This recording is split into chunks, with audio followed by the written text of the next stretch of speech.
Does the U.S. military consider the Taliban an enemy? Our focus right now, the thing we're working against right now is time and space, and we want to get as many people out of Kabul as we can in as little amount of time as we can. There are no hostile interactions right now between American forces and the Taliban, and we want to keep it that way. Folks, there are hostile interactions between the Taliban and American citizens who can't get out of Kabul. What is he talking about? How many lies are you going to tell? You understand this is recorded for posterity's sake, and history is going to look back on this and be like, is this guy the new Baghdad Bob?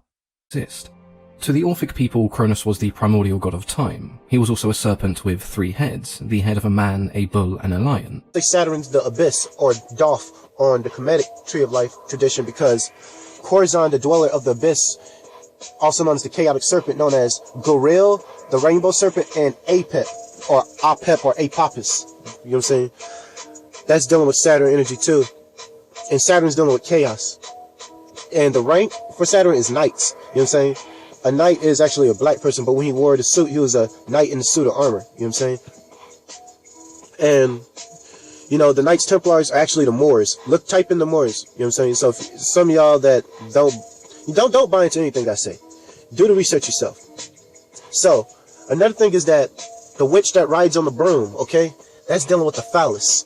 And the phallus is dealing with Osiris, which is Saturn, you know what I'm saying? The Lord of the Underworld. The Afghanis and the Taliban, as the Taliban has said all along, you may have the clocks, we've got the time. You may have the clocks, we've got the time.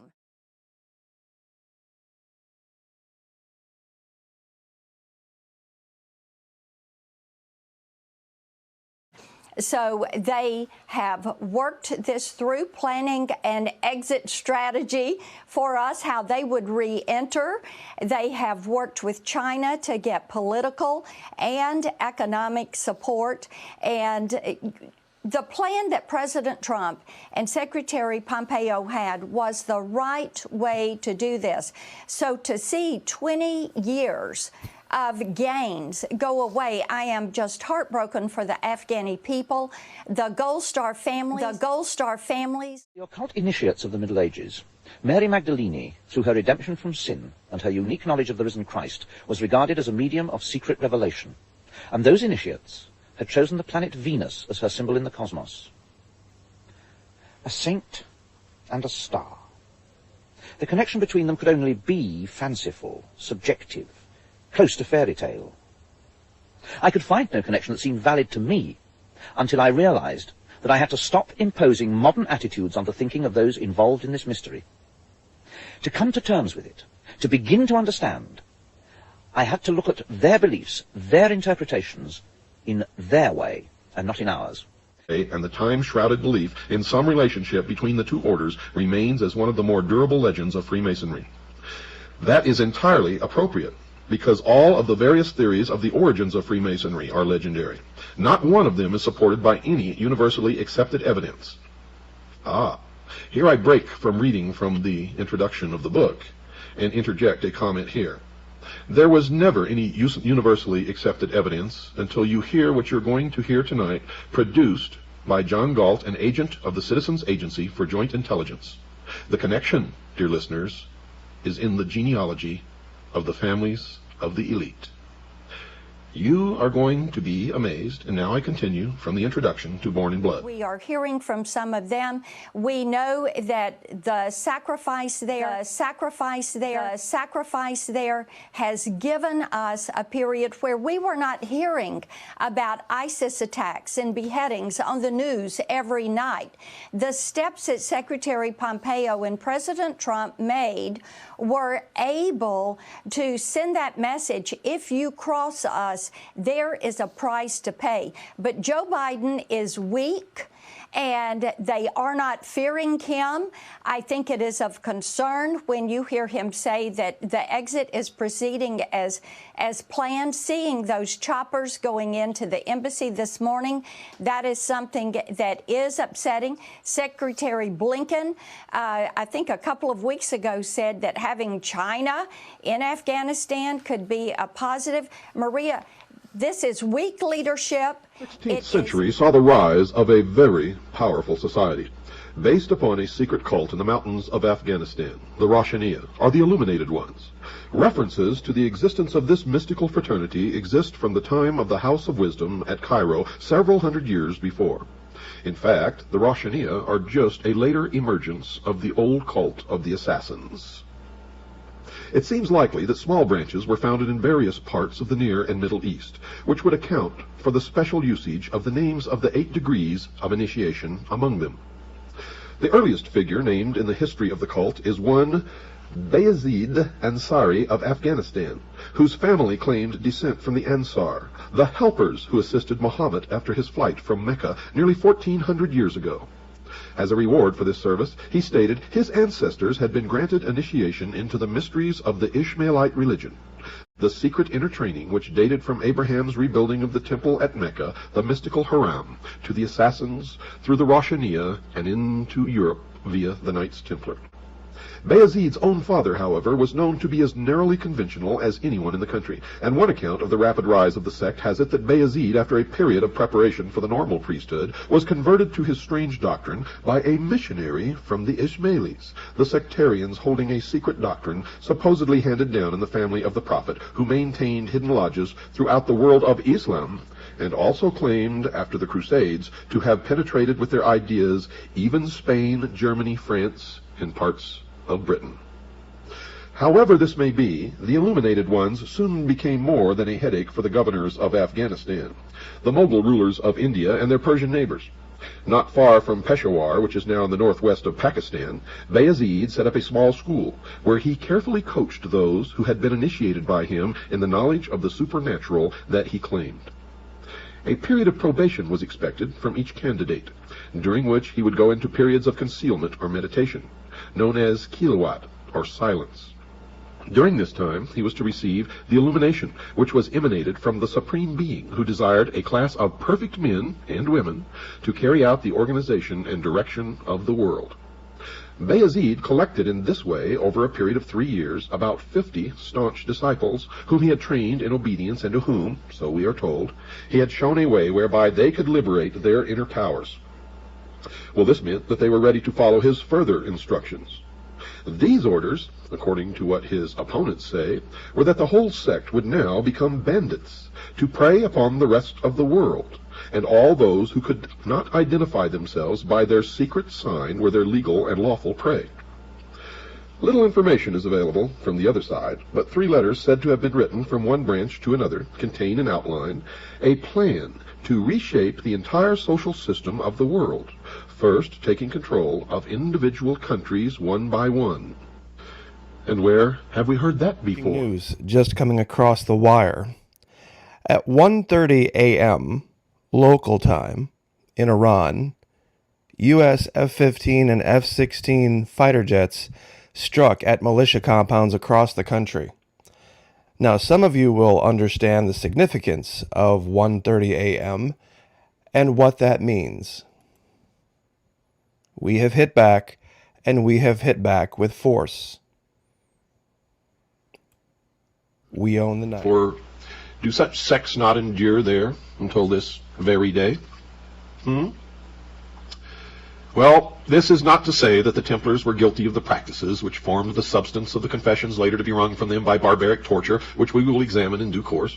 But a secret tradition and magical rites may well have played a part in their hidden lore and practices. It should also be remembered, folks, that towards the end, there were Templars who were of actual Palestinian birth, who would have every opportunity of absorbing the unorthodox beliefs of the many schools of a magico-religious nature which existed in the area. The Grand Master Philippe of Nablus, in 1167, for instance, was a Syrian, and many Crusaders were Levantine lords, whatever their original blood, speaking Arabic with perfection. It was in 1162 that the Magna Carta of the order was obtained by the Templars. The bull Omne Datum Optimum, often described as the keystone of their power. And through this instrument, they were able to consolidate their authority and preserve their secrets against intrusion. 10 main charges were made by Deflexian against the order. 1.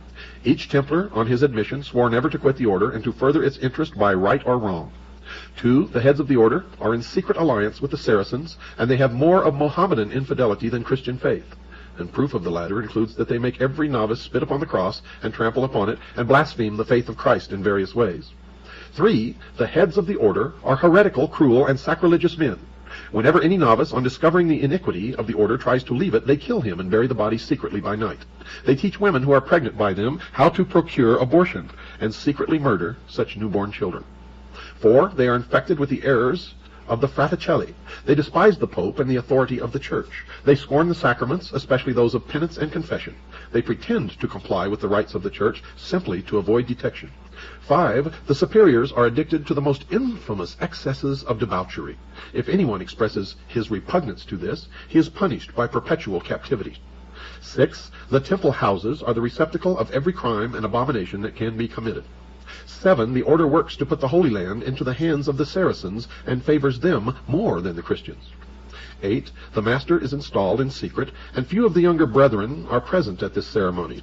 It is strongly suspected that on this occasion he repudiates the Christian faith or does something contrary to right. 9. Many statues of the order are unlawful, profane, and contrary to Christianity. In fact, some of them are stone penises. The members are therefore forbidden under pain of perpetual confinement to reveal them to anyone. 10. No vice or crime committed for the honor or benefit of the order is held to be a sin. Now these charges were later augmented by others which were collected through testimony from other enemies of the order, and included such assertions as the use of the phrase Ya Allah, which means O Allah.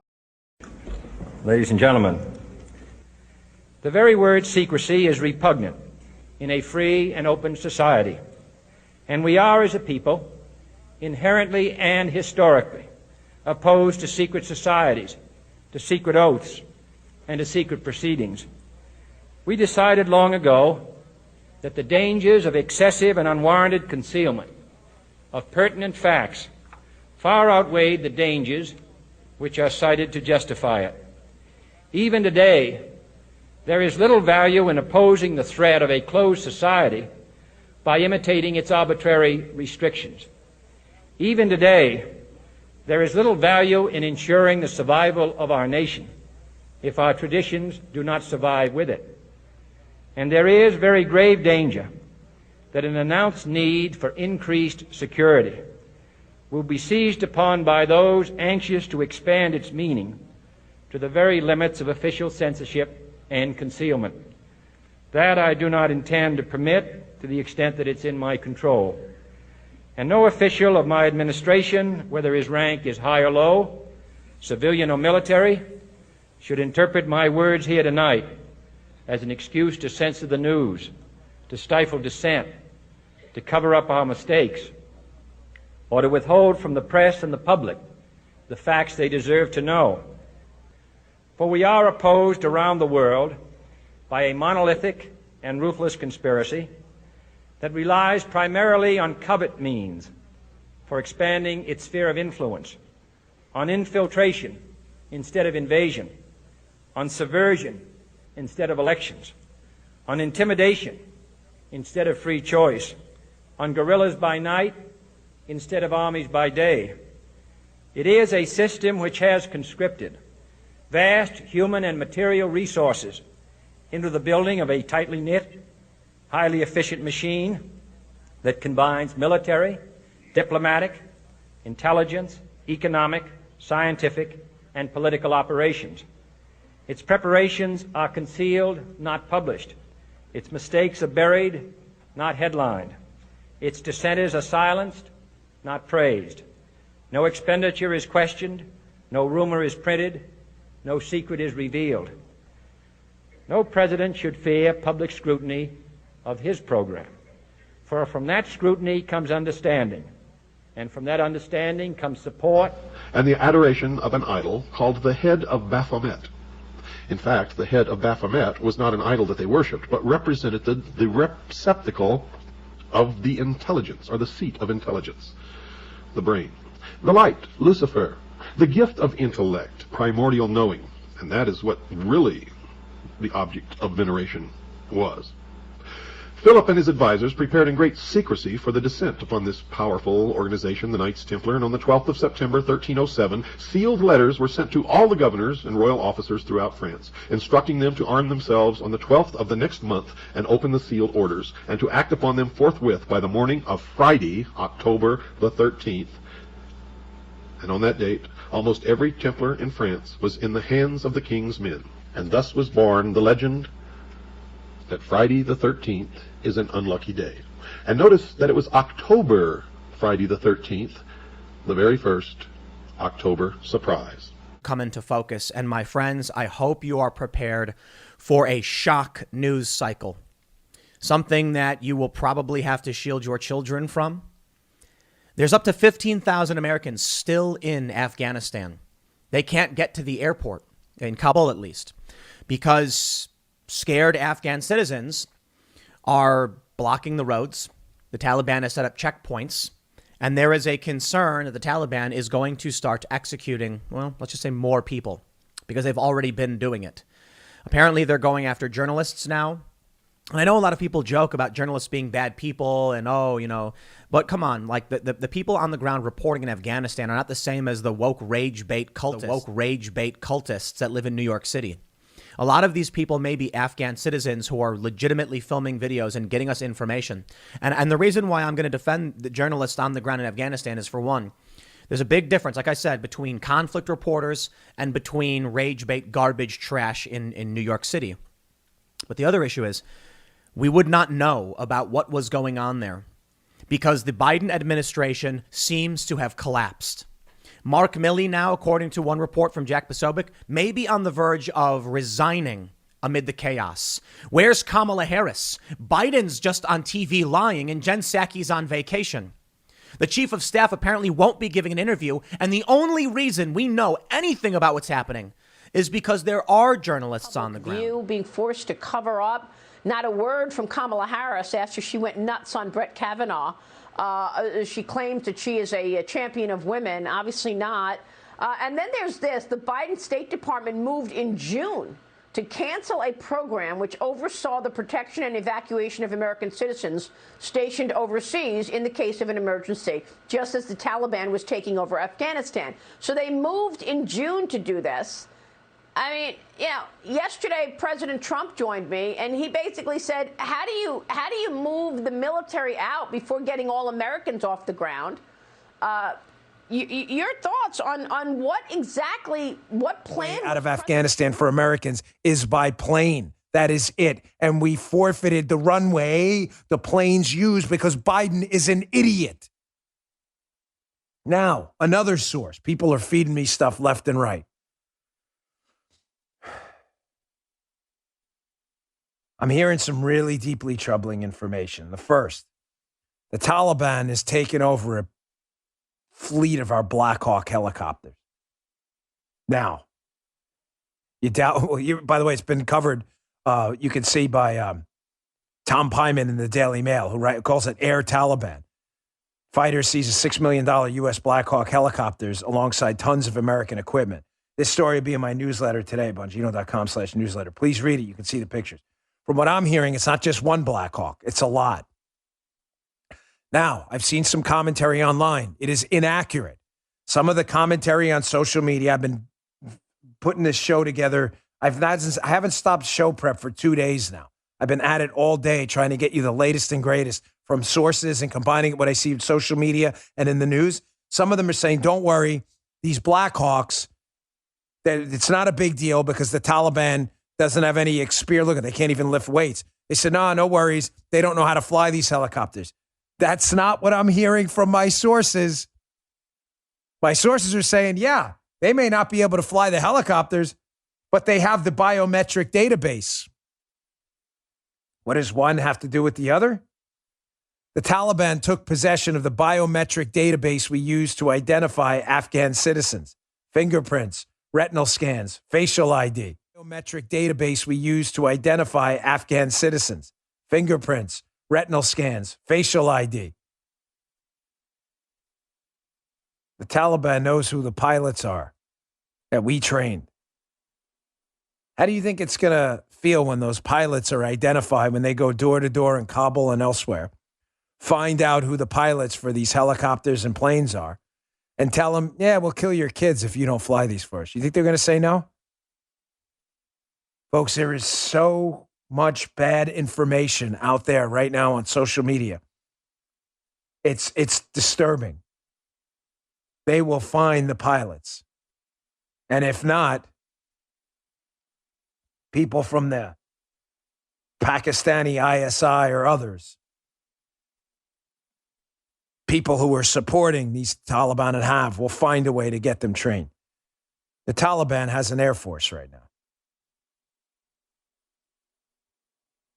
Now, the biometric database, them having possession of the biometric database NGOs and the U.S. government were using in the region, is even worse, because now they're going door to door, and you can expect execution soon. As they say, give us your fingerprint. You come up in the database as an American contractor or whatever it may be, you're dead. So that sounds like a conspiracy theory, does it? Because it's been reported by pretty much every outlet. My source is unimpeachable, really unimpeachable.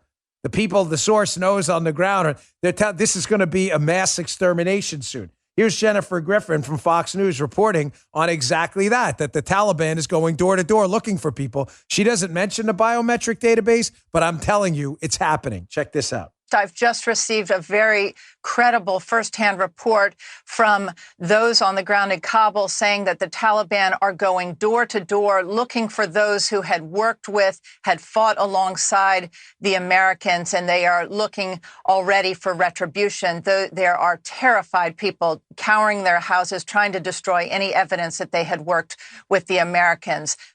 Folks, this is a disaster. Clear picture in their mind of the reality of what occurred in Florida. On 24 June 2021, early in the morning, Fox News began running this loop of a building that had collapsed, supposedly now due to poor maintenance. And they kept running the loop over and over again, but when you looked at it closely, you could see things that didn't make sense to just poor maintenance. Buildings like this, especially ones right on the Atlantic Ocean, designed to withstand Category 5 hurricanes, just don't collapse into their own footprint because of some water in the basement. Now that's just logic. That's just common sense. So this bore some looking into. Because usually, when you go back, historically, go 30, 40, 50 years, the first year of a new president, there's an attack. Whether it's Biden, Trump, Obama, each one of his 4-year terms, Bush, both of his, even Clinton going back. We went back 25 years in a video and showed this. So this was right in line with historical events. Who would bomb a building? And who would bomb a building on 24, 25 June? Well, pretty clear. A sleeper cell that had been in this country for God knows how long, probably came across the southern border at some point, found themselves in possession of access to engineering materials. Now, these guys are designed to operate independent of official Hezbollah in the Middle East. Their whole strategy, much like the Maquis, was to come here, assimilate into society, be law-abiding citizens, and wait for a target of opportunity. 25 years ago, they did the same thing, except it was a truck bomb, and it was in Saudi Arabia, and they went after the U.S. Marines, enforcing a no-fly zone in southern Iraq after the first Gulf War. To the day, 25 years. And here's the article from af.mil. I was actually going to do a video about this when that occurred. You don't keep a border open when people are coming across the border who have the virus. When people are coming across the border who are MS-13, who are drug pushers. And now we have more terrorists coming across than ever before. The former Border Patrol chief said particularly under these circumstances. You have a president of the United States who is mentally incapable. And I don't mean because he has dementia. He's always been mentally incapable of being president of the United States. Don't people remember that ISIS... Oh, and let's not forget the global leader, the one organization in the world that could identify Hezbollah tactics and training on the ground in Florida, 48 hours. On the ground here.